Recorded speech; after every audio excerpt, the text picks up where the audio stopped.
Happy Monday, everyone. As promised last week, we are kickstarting our new series where I'm going to break down one industry or one event and talk about the IP that goes on in that event. And believe me, if you open the box, there is so much to unpack that these tiny videos may probably not cut it. So if you want to know more about it, get in touch with me, DM or comment here. Right. So the last time I went cycling, it was the most expensive cycle ride of my life, right? I broke both bones. I don't know if you can see it. I broke both bones in my right hand and it jutted out. I had bone jutting out of my hand for a couple of hours. Um, Nobody's fault. It was entirely mine. I lost concentration and okay, so I'm not the best cyclist in the world, although I do sprint triathlons and teeny tiny cycle rides, 20, 25, 30 kilometers at the most. But I'm more of a runner. I like my feet on the ground rather than paddling or waving about in the air on a pedal.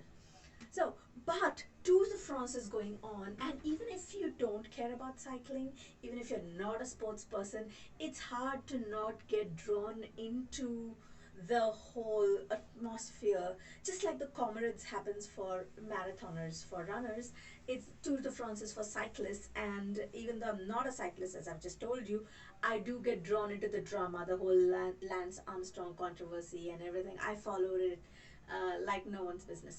So, but when you look for intellectual property in Tour de France, you may think cycling, sporting event, intellectual property.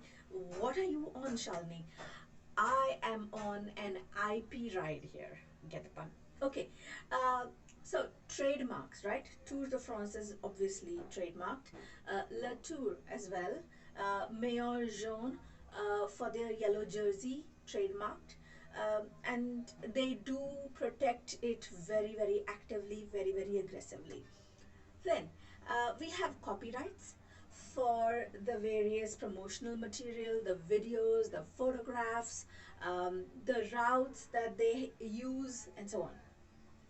Also, the individual cyclists, they may want to protect their pictures while riding a bicycle, movie shots, videos, and any kind of promo material would be copyright. Patents is the big thing for me, right? You know it if you're following my content. Um, the cycle, of course, we've talked about patent for bicycle, right? Unicycle also at some point, but bicycle for sure.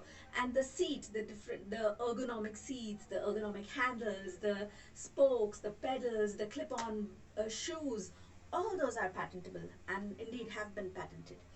Then we have design patents for the shape, the aesthetics of the helmet, of the shoes, of the bike, of the seat. I remember once I splurged a lot on a bicycle seat just so that my derriere can be a little more comfortable, and then the bike got stolen, so there was no comfort. We have trade secrets, right? We have trade secrets for maybe the routes, maybe how they conduct their business, how they take care of nutrition and hydration and rest for the participants. So all those are probably a trade secret for Tour de France. This is, and I know this is just the tip of the iceberg, maybe the tip of the tip of the iceberg, but if you want to know more, let me know and I'll be happy to elaborate in more detail. In the meantime, don't forget to catch the rest of the Tour de France that goes on from July 1st to July 23rd. And I'll see you on the other side. And next week with Popsicles for Claudio. Ciao.